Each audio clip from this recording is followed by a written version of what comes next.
جب زندگیوں میں اللہ کے احکامات آئیں گے، اللہ کے نبی کے مبارک طریقے آئیں گے، تو یہ عزتیں اور یہ کامیابیاں اللہ نے دین کے ساتھ ایسی رکھی ہے جیسے انسان کے ساتھ اعضاء و جوارح۔ انسان آتا ہے تو آنکھ کے ساتھ خود آ جاتی، زبان آتی، کان آ جاتی ہے، ایسے ہی اللہ نے دین کے ساتھ یہ ساری راحتیں، ساری عزتیں، ساری خوشیاں، سارا امن اللہ نے دین کے ساتھ ایسے ہی رکھا ہے جیسے اس انسان کے بدن کے ساتھ اعضاء و جوارح رکھے۔ انسان آ گیا تو اعضاء و جوارح ساتھ خود آئیں گے۔ دین آ گیا زندگیوں میں، راحت، کامیابی، امن آئے گی، ورنہ ساری دنیا کے سارے لوگ جمع ہو جائیں اور دین اسلام کے بغیر امن لانا چاہے تو یہ امن نہیں لا سکتے، سکون نہیں پیدا کر سکتے، راحت کی زندگی نہیں پیدا کر سکتے، کیونکہ یہ اللہ نے اپنے احکامات کے ساتھ اور اپنے نبی صلی اللہ علیہ وسلم کے مبارک طریقوں کے ساتھ یہ آئیں گے۔ انشاءاللہ یہ سب کچھ آئے گا، خالی دنیا میں نہیں، قبر میں بھی، قیامت میں بھی، صراط میں بھی، کیونکہ جب آدمی کے ساتھ دین ہوگا اور زندگیوں میں اس کے لیے ہر جگہ عزت ہوگی، کیونکہ یہ اللہ کا فرمان ہے کہ عزت ایمان والوں کے لیے ہے، اور ایمان والے کون ہوتے ہیں؟ جو اللہ کے احکامات پر چلتے، جو اللہ کے نبی کے طریقوں پر چلتے، ان کے لیے عزت ہے، ان کے لیے سکون ہے، ان کے لیے راحت، ان کے لیے خوشیاں۔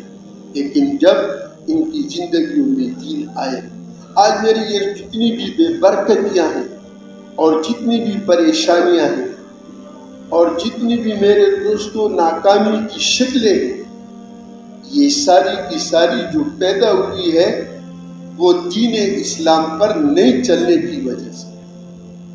دنیا میں حالات اچھے ہو جائیں تو میرے دوستو حالات اچھے بنانے کے لیے زندگیوں میں دین کو سامنے رکھ کر چلنا پڑے، اور دین زندگیوں میں آئے گا۔ یہ ہم سب کہتے ہیں محنت سے، محنت تو ہم کہتے ہیں، لیکن اللہ پاک ہمیں محنت کرنے پر لے آئے۔ اب اس کے لیے محنت، اب آدمی جتنا بھی دین پر چلتا ہے، جتنے بھی اللہ کے احکامات پر چلتا ہے، یہ ایمان کی طاقت سے چلتا ہے۔ جتنا ایمان مضبوط، اتنے اللہ کے احکامات پر چلنا آسان ہوگا، اللہ کے نبی کے طریقوں پر چلنا آسان ہوگا۔ جتنا ایمان کے اندر کمزوری، اتنا دین پر چلنے میں کمزوری۔ اب ایمان ہے، ایسا نہیں ہے کہ ایمان نہیں، الحمدللہ سب کے پاس ایمان ہے، لیکن ایمان اس درجے تک پہنچ چکا ہے جس درجے پہ ہمیں دین پر نہیں پورا چلا سکتا۔ جیسے دیکھو، مثال کے طور پر کسی نے بتایا کہ ایک جوان ہے اور ایک بوڑھے ضعیف ہے، اب وہ 70-80 سال کا ہے۔ اب 70 سال 80 سال کے بوڑھے سے تو یہ ٹیم اٹھاؤ اور اوپر چھت پہ لے جاؤ، کہتے ہیں میری اتنی طاقت نہیں۔ دیکھو سانس بھی ہے، جان بھی ہے، زندہ بھی ہے، لیکن طاقت نہیں۔ جوان کو کہو، وہ کہتا ہے ایسے تو میں 10 مرتبہ لے جاؤں گا، کیونکہ جوان کے اندر طاقت اور قوت ہے۔ اسی طرح ہمارے ایمان کا بھی حال، ہمارا ایمان اس بوڑھے کی جیسے وہ کمزور پڑ چکا ہے اس درجے تک پہنچ چکا ہے۔ اس جوان کی طرح جو طاقت ہے اس طرح ایمان نہیں۔ پھر دیکھو جب ایمان ہوگا، پھر یہ آنکھ غلط نہیں دیکھے گی، یہ زبان غلط نہیں بولے گی، یہ کان غلط نہیں سنیں گے، پھر نماز رہے گی، یہ کبھی نہیں ہو سکتا۔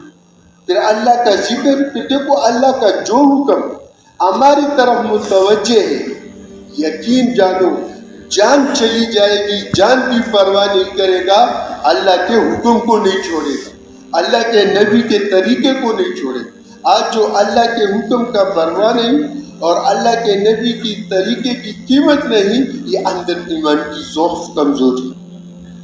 اب اس ذوق کو نکالنے کے لیے جو بڑے فرماتے ہیں جو راستہ اللہ نے پسند کیا ہے وہ دعوت کا۔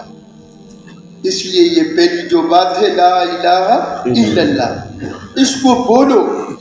لا الہ الا اللہ کا مقصد کیا کہ یہ جتنا سارا نقشہ ہے یہ سارا کا سارا اللہ کا غیر، اور یہ اللہ کا جتنا غیر ہے یہ اللہ کے ارادے کے بغیر کچھ بھی نہیں کر سکتا،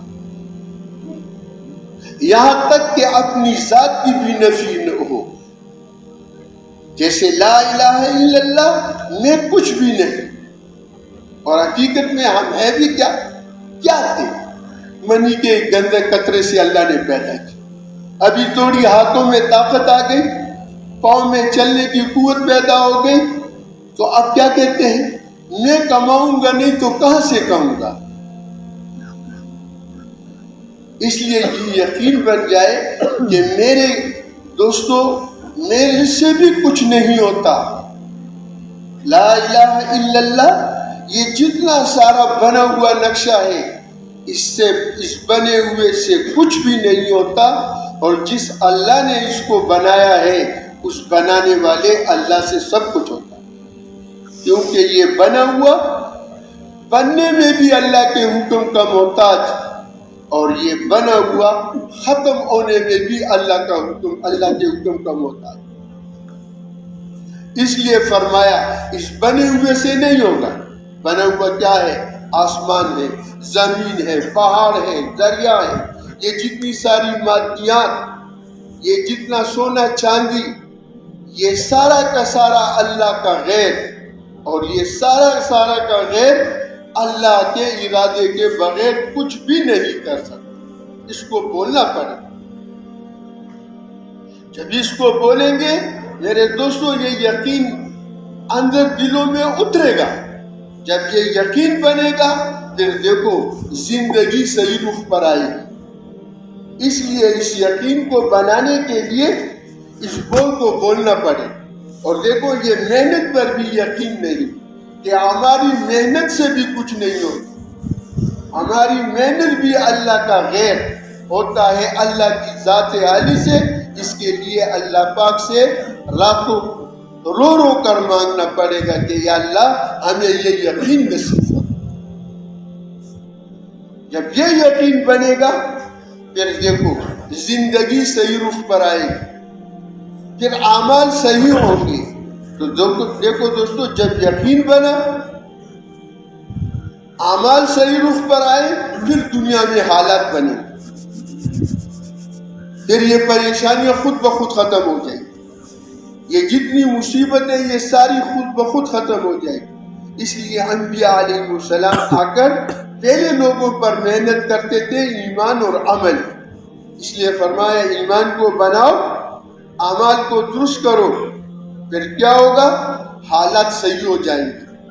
اگر ایمان نہیں بنا اور اعمال صحیح نہیں ہوئے تو کبھی بھی حالات صحیح نہیں ہوگی۔ اس لیے سمجھانے کے طور پر کسی نے بتایا کہ دیکھو یہ چادر ہے، ہاتھ میں لے لو، اوپر پہن دو تو کیا آئے گا؟ چادر ہی آئے گی۔ ٹوپی کو پہنتا تو ٹوپی آئے گی، لیکن ایسا کبھی نہیں ہوا کہ کسی نے چادر کو پہنتا اوپر اور کہا کہ ابھی دیکھو ٹوپی آئے گی۔ اب اگر یہ ایسا کہے کہ ٹوپی آئے گی تو سب اس کو کہیں گے، کیا کہیں گے؟ اس کا دماغ خراب۔ اسی طرح جسم سے جس طرح کا عمل نکلے گا اوپر سے اسی طرح کے حالات آئیں گے، فیصلے آئیں گے۔ عمل صحیح، یقین صحیح۔ جب دیکھو اللہ کی طرف سے فیصلے کیسے صحیح ہیں۔ اس لیے فرماتے ہیں نوشیروان بادشاہ تھے، جا رہے تھے سفر پر تو ایک باغ میں چلے گئے۔ جب باغ میں گئے تو باغ والوں نے نہیں پہچانا کہ یہ وقت کا بادشاہ ہے، تو انہوں نے کہا کہ مالی سے ایک انار کو نچوڑ کر اس کا شربت پلا دو، پیاس لگی تھی۔ جب انار کو نہ چھوڑا تو اس سے گلاس بھر گئی. اب جب پینے لگے تو نیت میں خرابی آ گئی. کہا دیکھو تمہارے ملک میں ایسے بھی باغات جو اس میں سے ایک انار سے پوری گلاس بھر جاتی اور تم نے اس پر ٹیکس نہیں لگایا. اب دیکھو یہ اس سے نہیں کہا, یہ اپنے جی میں کہا. تو اس سے کہا ہے کہ ایک دوسرا انار نہ چھوڑ. اس نے جب دوسرا انار نہ چھوڑا اس کو تو پیا پہلے کو, تو اس سے آدھی گلاس بھر گئی. تو انہوں نے ان سے کہا کہ یہ کیا بات ہے, پہلے انار سے پوری گلاس بھر گئی اور دوسرے انار سے آدھی گلاس. تو وہ تو نہیں پہچانتے تھے کہ یہ بادشاہ ہے. اس نے کیا کہا, معلوم ہوتا ہے کہ وقت کے بادشاہ کی نیت میں خرابی آ گئی. دیکھو تھوڑا سا نیت کو خراب کیا, اتنی بے برکتی پیدا ہو گئی, اتنی بے برکتی پیدا ہو. اس لیے حکم کے توڑنے سے حالات میں خرابی, معاشرے میں بگاڑ, پریشانی پیدا ہو جاتی. اب بعض لوگ کہتے ہیں نا ہم تو دین پر چلتے ہیں, ہم کیوں پریشان ہیں؟ تو کہنے والے نے ان سے کہا کہ دیکھو ہم دین پر چلتے ہیں, ہمیں دنیا میں اللہ نے اس کے لیے نہیں بھیجا ہے کہ تم خالی دین پر چلو. ہمیں تو اس لیے بھیجا ہے کہ ساری دنیا بھر کے انسانوں کو دین پر لاؤ. تو پھر ہم کیوں پریشان؟ تو سمجھانے کے طور پر کہا کہ دیکھو جب آپ اپنے دین پر بھی چلیں گے پھر بھی سکون سے نہیں رہیں گے. نے کہا کیوں, کیسے؟ نے کہا دیکھو یہ تمہارا محلہ ہے اور اس محلے میں اس ایک گھر کے اندر ان کے اس گھر میں بھینس مر گئی یا گائے مر گئی. اب وہ اس کو اٹھاتے نہیں.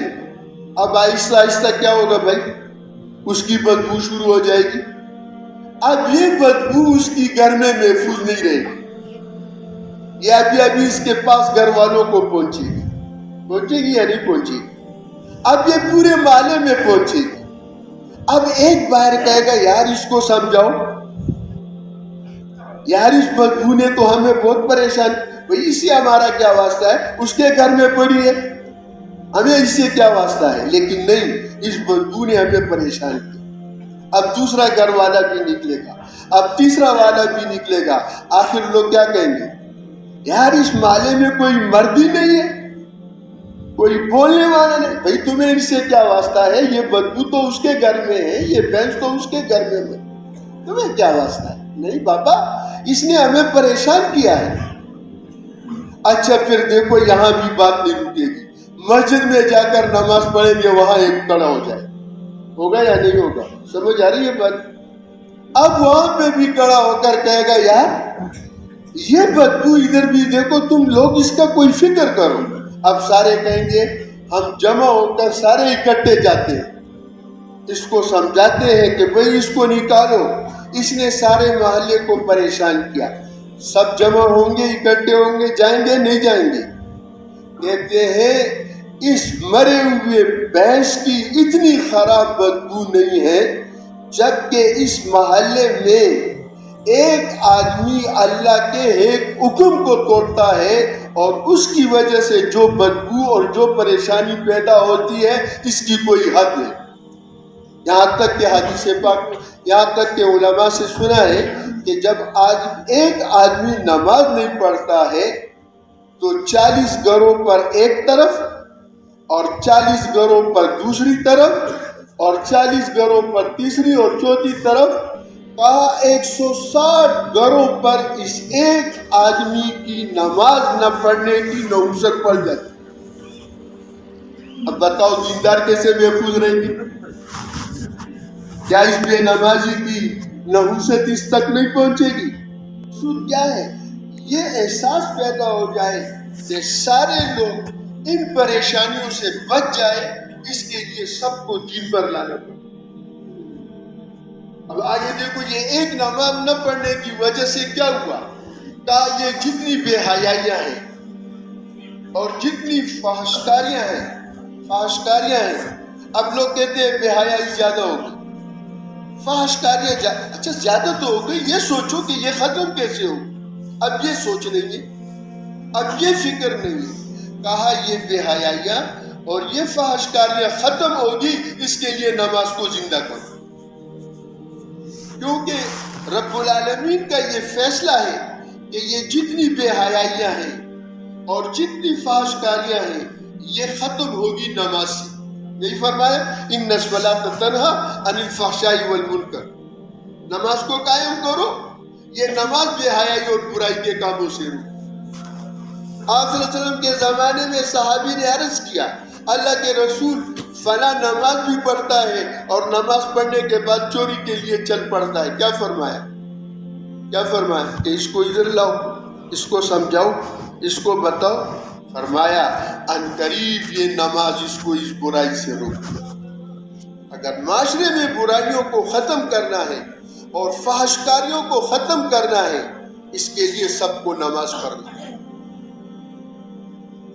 اور باتوں کو چھوڑو، ہم بیٹھ جاتے ہیں تبصرے کرتے ہیں، بھئی تبصروں کو چھوڑو، یہ سوچو، یہ منصوبہ بناؤ کہ یہ لوگ نماز پر کیسے آئیں گے، یہ لوگ نماز پر کیسے آئیں گے۔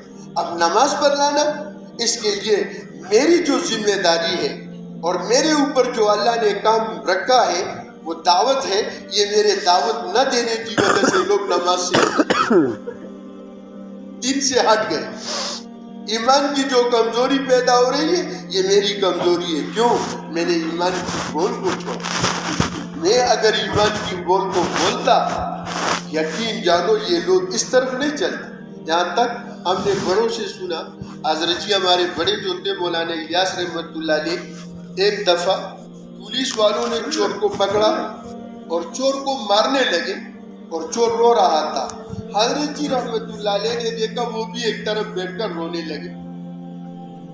اب یہ بھی رو رہے ہیں اور چور مار کا کے رو رہا ہے۔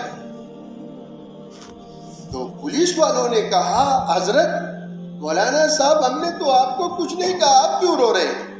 کہا میں اس لیے رو رہا ہوں کہ یہ جو چور مار کا رہا ہے یہ میری وجہ سے کہا رہا ہے۔ تمہاری وجہ سے کیوں کہا رہا ہے؟ تم نے کیا کہا ہے؟ انہوں نے کہا کہ دیکھو اگر میں اس چور کو دعوت دیتا اور اس کو میں سمجھاتا اور اس کی توجہ میں اللہ کی طرف کرتا تو یہ چوری نہ کرتا، اور جب چوری نہ کرتا تو مار نہ کھاتا۔ آج ساری امت کو جو مار پڑ رہی ہے اور ساری امت جو پریشان ہے اور ساری امت جو مصیبتوں میں پھنس گئی ہے، یقین جانو یہ ان کا قصور نہیں، یہ میرا قصور ہے۔ میں نے نہیں سمجھایا، میں نے نہیں بلایا، میں نے بات نہیں کی۔ میں نے مسجدوں میں زمانے سے میں سن رہا ہوں مسجد کو وقت دینا سمجھ میں نہیں آیا، میرے سمجھ میں گشت نہیں آیا، میرے سمجھ میں تعلیم نہیں آ رہی ہے۔ یہ لوگ کہاں سے ایسے بن رہے؟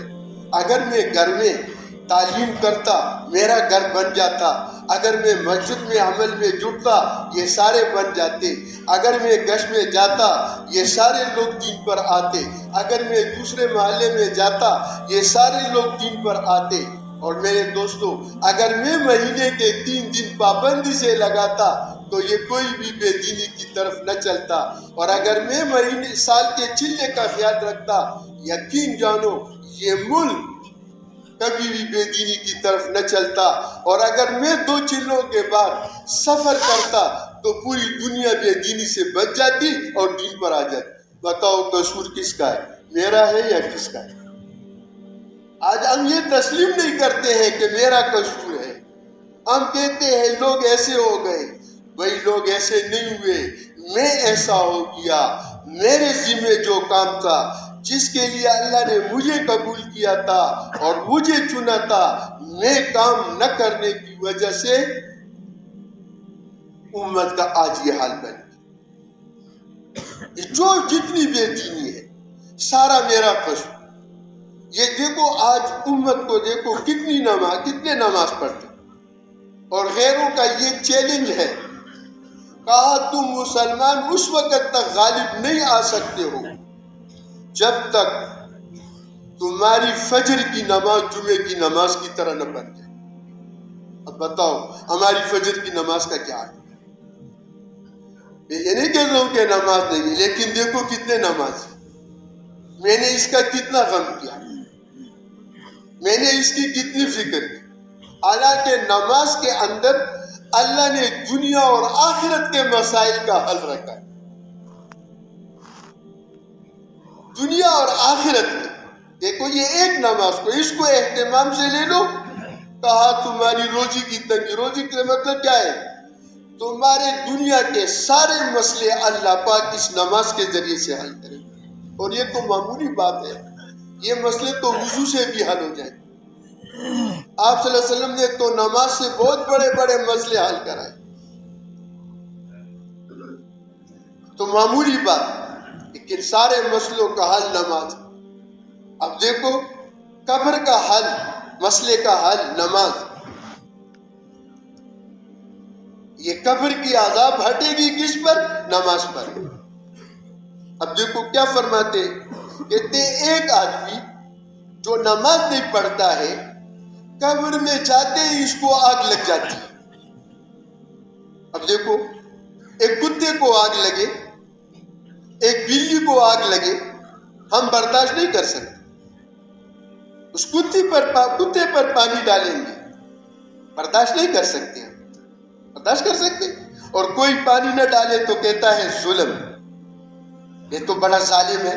اور اس انسان کے بارے میں اللہ نے کیا فرمایا، کہتے ہیں مجھے انجیر کی قسم، زیتون کی قسم، مکے کے امن شہر جو ہے اس کی قسم، اور طور کی قسم، لقد خلقنا الانسان فی احسن تقویم، کہ میں نے انسان کو بڑے اعلیٰ سانچے میں پیدا کیا۔ پھر مسلمان کو دیکھو، اس کی نماز سے دوری دیکھو، میرے کو اس کا کتنا غم۔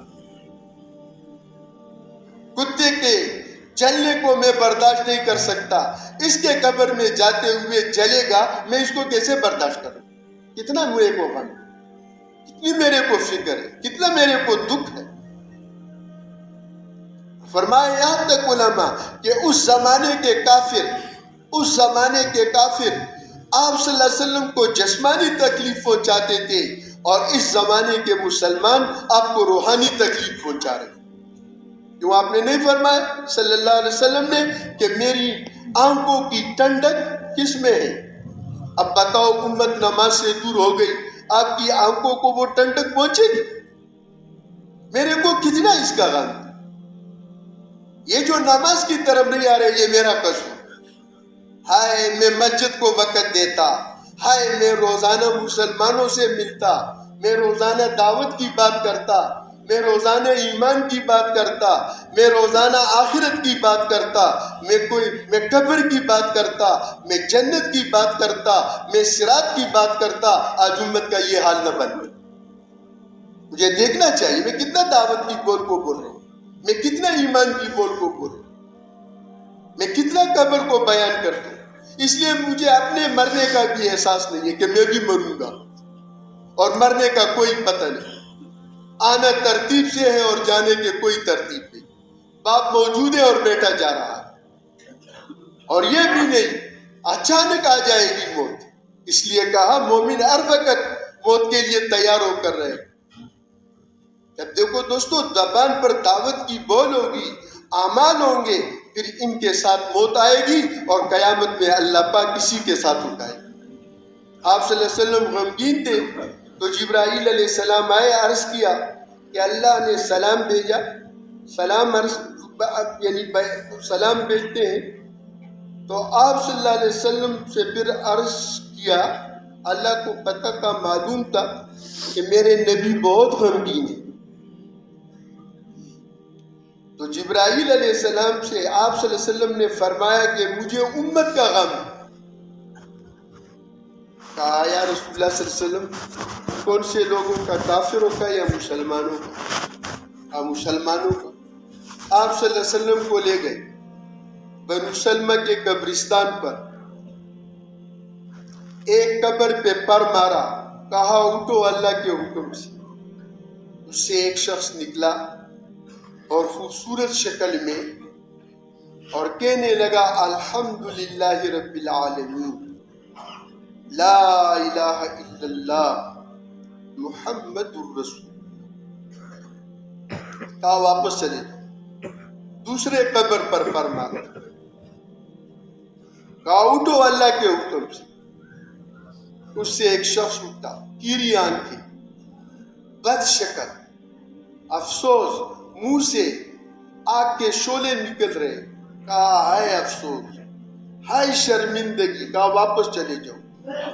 پھر آپ صلی اللہ علیہ وسلم سے عرض کیا کہ آپ کا جو امتی بھی آپ صلی اللہ علیہ وسلم کا جس حال میں مرے گا اس حال میں اٹھے۔ اب سوچنے کی بات ہے، مجھے ایسی موت آ جائے، میں ایمان کی بول کو بول رہا ہوں، میں نے کبھی یہ نہیں سوچا، مجھے ایسی حال میں موت آ جائے کہ میں سجدے میں پڑا ہوں اور میری روح نکل جائے، میری زبان پر اللہ کی بات ہو، میری زبان اللہ کے ذکر سے تر و تازہ ہو، میں قرآن پڑھوں اور میں قرآن پڑھ رہا ہوں، میری روح نکل جائے۔ اس لیے آپ فرمائے نا، علماء فرماتے کہ دیکھو جس کو جس حال میں موت آئے وہ اسی حال میں اٹھے گا۔ اب اس کو سوچنا ہے میری ایمان کی حالت میں موت کیسے آئے گی، تو جس کو یہ فکر ہوگی وہ ایمان کی بول میں لگے گا، وہ نماز وہ ادھر ادھر کی باتوں میں نہیں لگے گا۔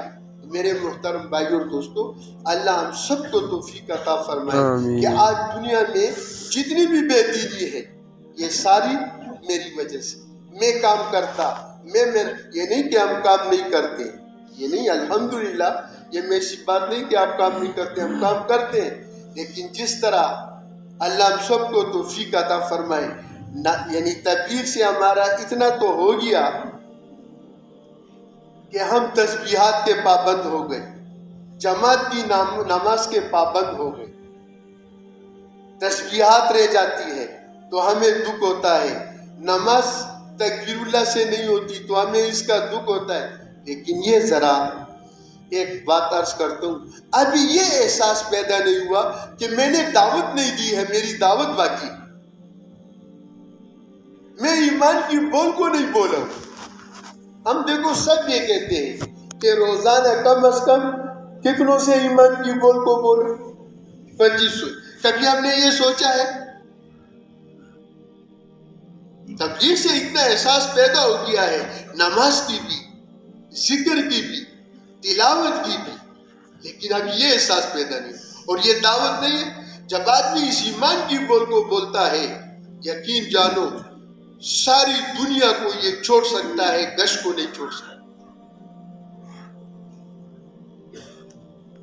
ساری دنیا کو یہ لات مار سکتا ہے، اپنے 3 دن کو کسی صورت میں نہیں چھوڑے، ساری دنیا کو یہ لات مار سکتا ہے، اپنا چلہ نہیں چھوڑے۔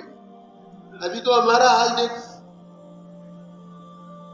ذرا دیکھو تو اسے، ہمارے یہاں دیکھو پشاور میں 50,000 سے زیادہ ساتھیوں نے 3 چلے لگائے، تو وہ ہم تو حساب کرتے بڑوں کے سامنے تو کہہ نہیں سکتے، اور آپ یقین جانو کہ ہم زیادہ زور لگائے تو 1 مہینے میں اگر ہفتے میں ہماری 500 جماعتیں نکل جائے تو یہ کتنے 2000 تک ہے، اور ذرا حساب لگاؤ کہ اگر ہمارے 4 مہینے والے اپنے 3 دن لگائے تو 50,000 آدمیوں کے کتنے سے روزی کی جماعتیں بن سکتی ہیں؟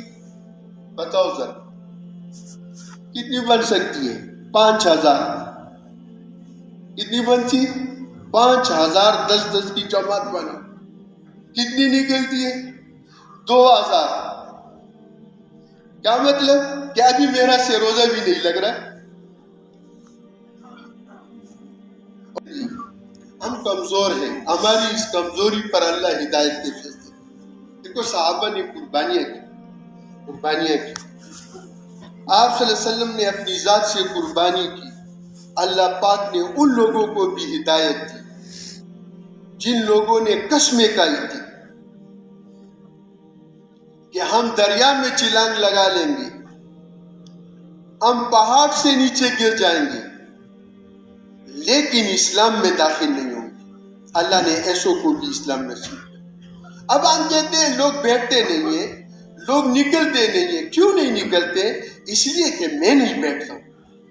کیوں نہیں نکلتے ہیں؟ کہ میں نہیں نکلتا ہوں. یقین جانو جو یہ بڑے ہم سے بات عرض کرتے ہیں،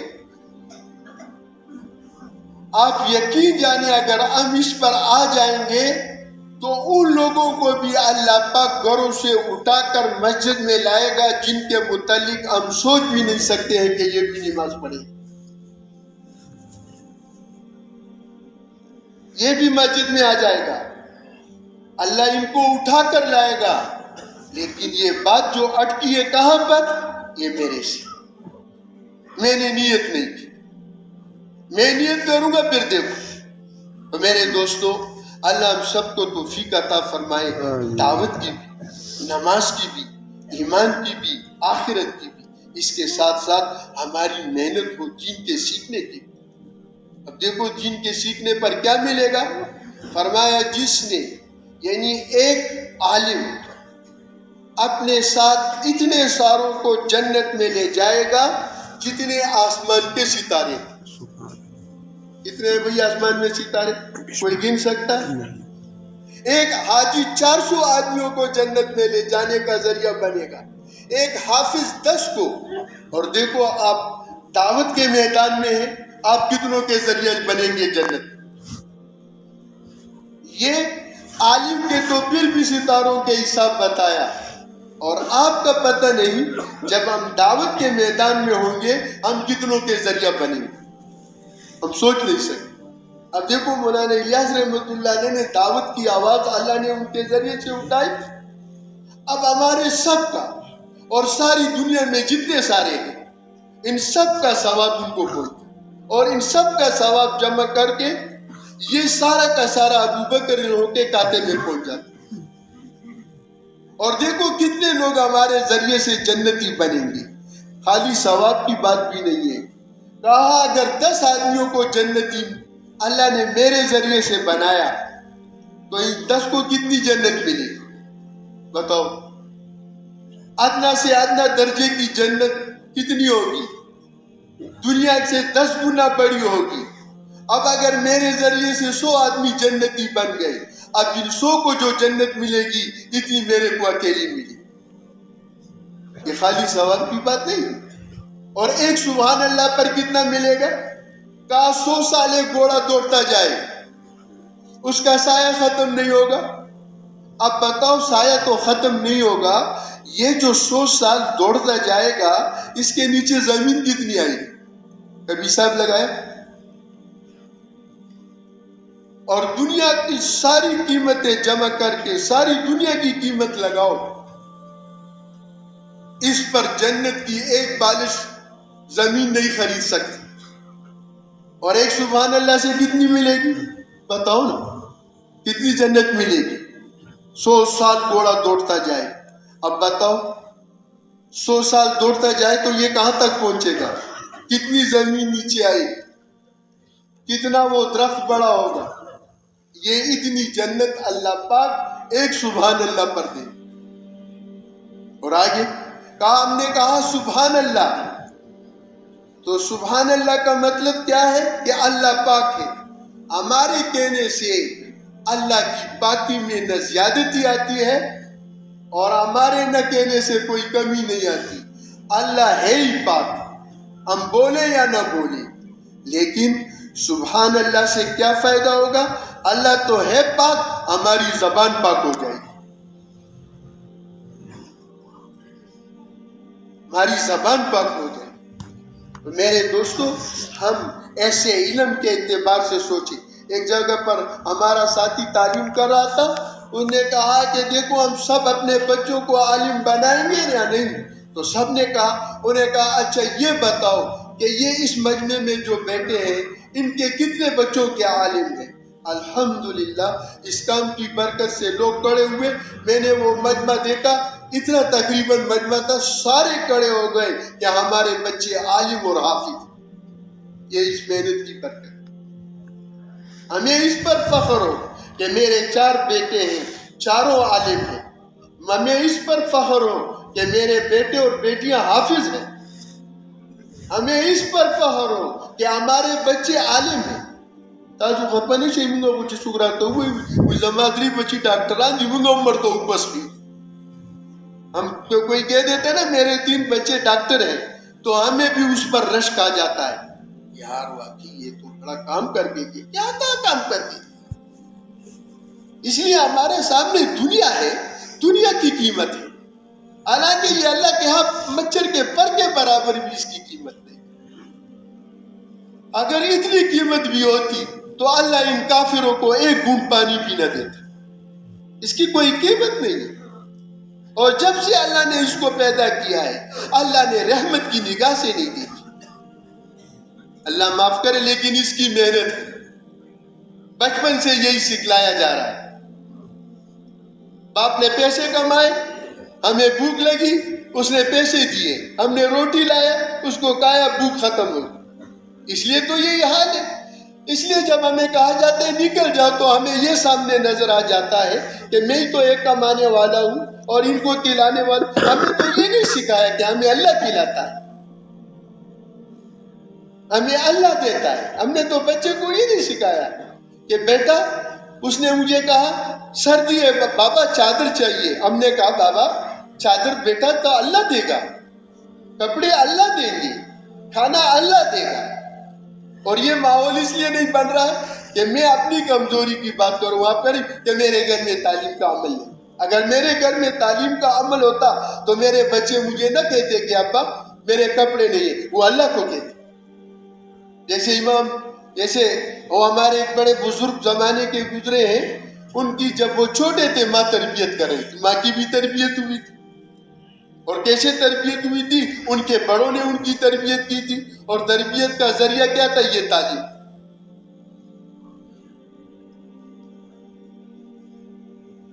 اس لیے جب یہ تعلیم کا عمل ہوگا یقین جانو یہ بچے ہمیں نہیں کہیں گے کپڑے دو, کہیں گے ہمارا باپ بھی مخلوق ہے اور اس سے بھی نہیں ہوتا ہے, ہوتا تو اللہ سے ہے.